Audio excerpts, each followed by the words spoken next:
Olá, gente querida, tudo bem com vocês?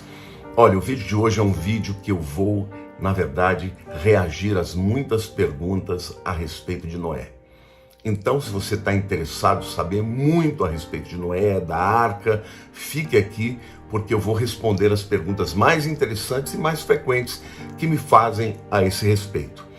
Bom, em primeiro lugar, por que Deus mandou o dilúvio? Lá em Gênesis capítulo 6, versos 5 a 7, diz que Deus ficou muito triste com a humanidade por conta dos muitos pecados que se multiplicavam, né? Então, o plano de Deus foi exterminar a maldade da terra, né? Mandando o dilúvio, mas ele teve um plano de começar tudo de novo através de Noé, porque Noé era um homem íntegro, justo e encontrou favor aos olhos do Senhor. Está lá em Gênesis capítulo 6, versículos 1 a 13. Depois você confere lá.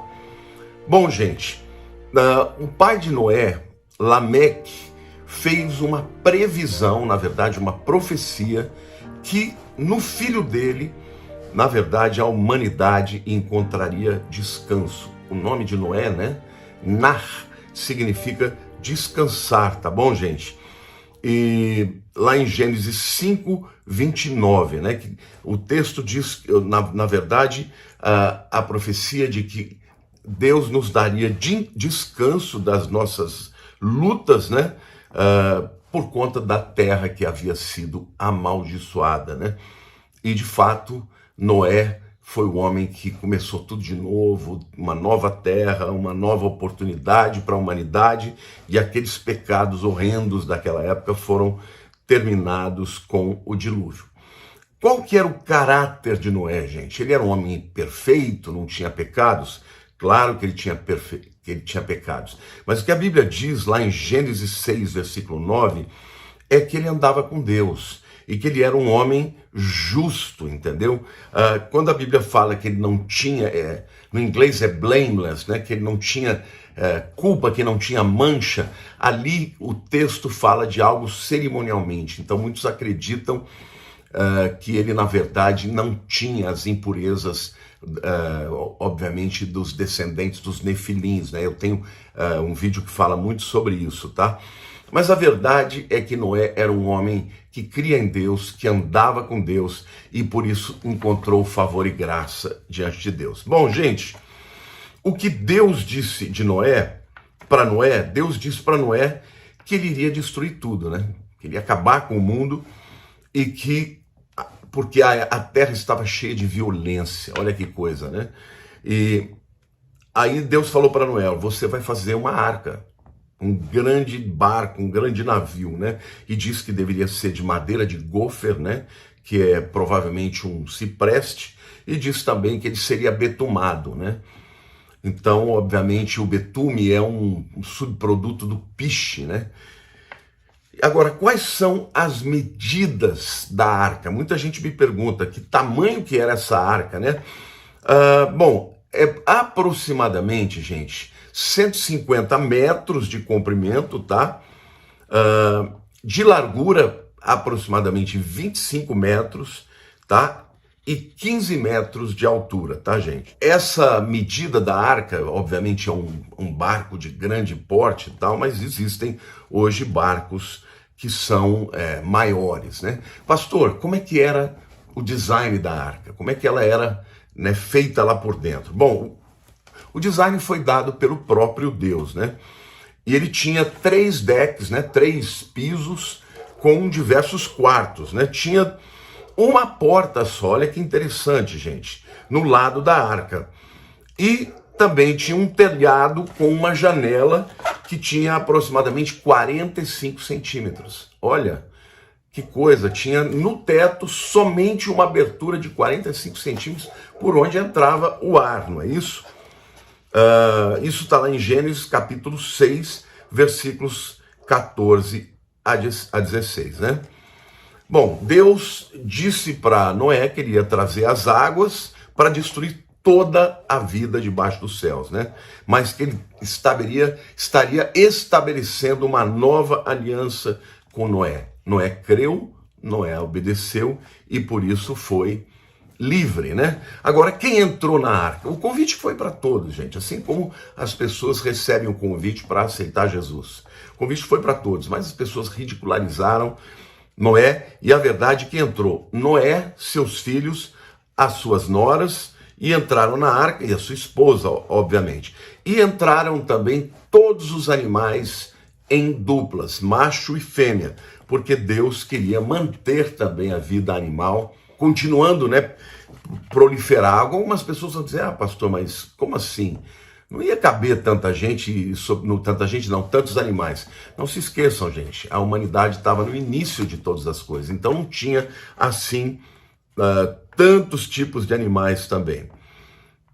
Bom, eles também tinham que levar lá alimentos para eles e para os animais, e a Bíblia diz lá em Gênesis capítulo 7, versículos 1 a 10, que os animais vieram e entraram um a um. Agora vamos falar um pouquinho sobre a construção da arca, gente. A arca levou pelo menos 100 anos para ser construída, tá bom? Noé tinha 500 anos quando os seus filhos nasceram. E eles nasceram no período que Noé começou a construir a arca. E eles então tinham, e Noé já tinha 600 anos quando a arca foi fechada e as suas famílias dentro, tá? Agora, e o dilúvio? Como é que foi? Quanto tempo durou, né? Choveu 40 dias e 40 noites, né? Agora, o dilúvio, gente, não foi simplesmente causado pela chuva que veio dos céus, tá? Alguns teólogos afirmam que nunca tinha chovido na Terra e havia uma camada na atmosfera, uma camada extraordinária de umidade de água, e essas camadas foram rompidas, tá? E por isso que caiu tanta água, mas também a Bíblia fala de todas as fontes que vieram do abismo. Então, você sabe que existem lençóis freáticos, tem muita água debaixo da terra. E deve ter tido terremotos, movimentação, né, da terra. Então, não só veio água de cima, mas veio água também de baixo. E as águas inundaram a terra por 150 dias. Ou seja, 5 meses de 30 dias, né? E depois disso, Deus mandou um vento e as águas recolheram. Quanto tempo, portanto, Moisés, estou repetindo o nome de Moisés, Noé ficou na arca juntamente com a sua família? Gente, foi por mais do que um ano, tá? Ele tinha 600 anos quando o dilúvio começou e ele tinha 600 anos quando ele viu que a terra estava seca. Isso está lá em Gênesis capítulo 8, versículo 13. Depois você vai lá e confere, tá, gente? Eu não estou aqui colocando todos os versículos e nem lendo, porque eu queria que esse vídeo fosse mais completo, mas que não fosse tão longo, tá bom, gente? Agora, e a veracidade, né? O dilúvio, ele foi universal, foi local. Eu creio que ele foi universal, que ele aconteceu em toda a terra. E eu creio também que existem evidências em todos os lugares. E em todas as culturas a gente ouve falar do dilúvio, viu, gente? Bom, e Jesus? O que Jesus fala a respeito do dilúvio? Jesus disse para os discípulos que os céus e a terra passariam, né? Mas somente o seu Pai saberia quando. E aí ele diz, nos dias de Noé, as pessoas comiam, bebiam e se casavam e não se importaram com os avisos, até que Noé entrou na arca e o dilúvio veio e destruiu a todos. Então vejam que de fato Jesus reconhece a existência do dilúvio e das figuras de Noé, porque tem alguns teólogos aí dizem que isso é uma figura fictícia e tal, e que Noé não teria existido, que não teria dilúvio coisa nenhuma, tá? Jesus usa a figura, né, de Noé, do dilúvio, para se referir também à vinda dele para julgar a terra. E do mesmo jeito que as pessoas não estavam preparadas para o dilúvio, porque não creram na palavra, muita gente também não estará pronta quando Jesus vier para julgar todo mundo, né? A gente vê isso em Mateus 24, de 35 a 39, e também em Lucas 17, de 26 a 30. Bom, gente, é importante a gente saber também que das muitas qualidades de Noé, Uma delas, eu creio que é muito importante. Noé era um homem de fé. A Bíblia diz que, pela fé, Noé, sendo avisado por Deus sobre as coisas não vistas, estava falando, obviamente, da chuva e do dilúvio, né? Se moveu em temor e preparou a arca para salvar a sua família. Pela sua fé, ele obedeceu a Deus. E o mundo foi destruído e Noé foi considerado justo por causa da sua fé. Isso está lá no hall da fama, né, dos heróis da fé, no livro de Hebreus, capítulo 11, versículo 7. O apóstolo Pedro também escreve a respeito de Noé. E o que ele fala? Que Deus não tolera o pecado para sempre. E que Noé esperou pacientemente, né? Deus esperou pacientemente enquanto Noé estava construindo a arca e pregando a respeito de Deus. E aí, então Pedro adverte do juízo que virá e também adverte as pessoas que se arrependam para que elas possam evitar, né, serem destruídas. Isso está lá em 1 Pedro, capítulo 3, versículo 20, 2 Pedro, capítulo 2, de 1 a 5, 2 Pedro, capítulo 3, de 1 a 13. Algumas pessoas perguntam, será que Deus só pegou 2 de cada tipo de animal? A Bíblia fala que Noé, na verdade Deus enviou os animais, né, mas Noé guardou 2 da maioria dos animais, né? Mas ele trouxe pelo menos 7 tipos de animais limpos, tá? Animais limpos do ponto de vista sacrificial, né? Que eram os animais que podiam ser comidos ou sacrificados. Então, incluindo ovelhas, bodes, touros, pombas, né? Lá em Levíticos, a palavra fala claramente que os animais impuros eram os porcos, os camelos, os urubus, não é? As águias, as corujas e outros animais impuros para o sacrifício e também para serem comidos. Mas eles estavam na arca, né? Agora, como é que todos esses animais podiam caber na arca? Essa é uma pergunta que muita gente faz. A arca era realmente muito grande, gente, e ele só tomou 2 animais de cada espécie. Nós não sabemos exatamente quantos animais estavam lá, mas baseado no tamanho da arca e alguns estudos que são feitos, gente, alguns dizem que era capaz de estocar pelo menos 520 carretas de carros, né? E era provavelmente grande o suficiente para ter mais de 50 mil animais e também pássaros e alimento para tudo isso. É muita coisa, né? Bom, quantos quartos, quantas separações havia na arca, gente? Os estudiosos acreditam que deveria ter pelo menos 500 quartos grandes, tá bom? E mais corredores, e eles eram divididos em 2 níveis, né? E, portanto, poderia ter no mínimo 1000 quartos, tá, gente? Alguns desses quartos, dessas salas, eram para animais e outras eram para os alimentos, né? No livro de Hebreus, o tamanho da arca na língua hebraica, né, no livro de Hebreus, o tamanho da arca é expressada em unidades de medida chamada de cúbitos, né? Um cúbito era geralmente a distância, né, o côvado, o cúbito, aqui do cotovelo até a ponta do dedo. Então vai uns 45 centímetros mais ou menos. Depois da arca, gente, Noé viveu mais 350 anos depois que o dilúvio começou. E ele morreu com a idade de 950 anos. Bom, Abraão, Davi e Jesus vieram da linhagem do filho de Noé, chamado Sem, porque ele tinha 3 filhos, Sem, Cão e Jafé. Quem eram estes filhos? Os semitas, os que vieram de Sem, são os judeus, os árabes, não é isso? E todos aqueles povos que estavam na região ali vamos dizer assim, de Canaã, embora existam alguns cananeus que não sejam descendentes, mas os que nós conhecemos da Bíblia são os heróis todos da fé, né? Abraão, Davi, Jesus, todos vieram de Sem.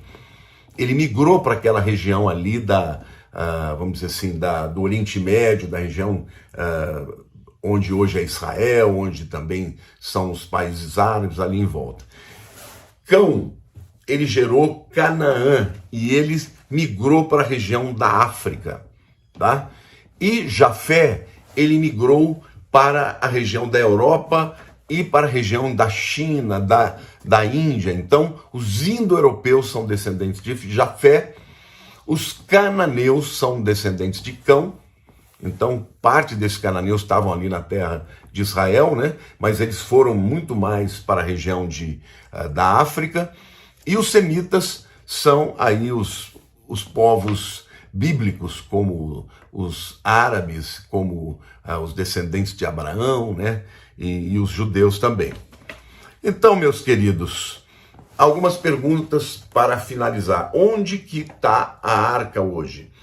Alguns acreditam que ela está ali na região da Turquia, tá?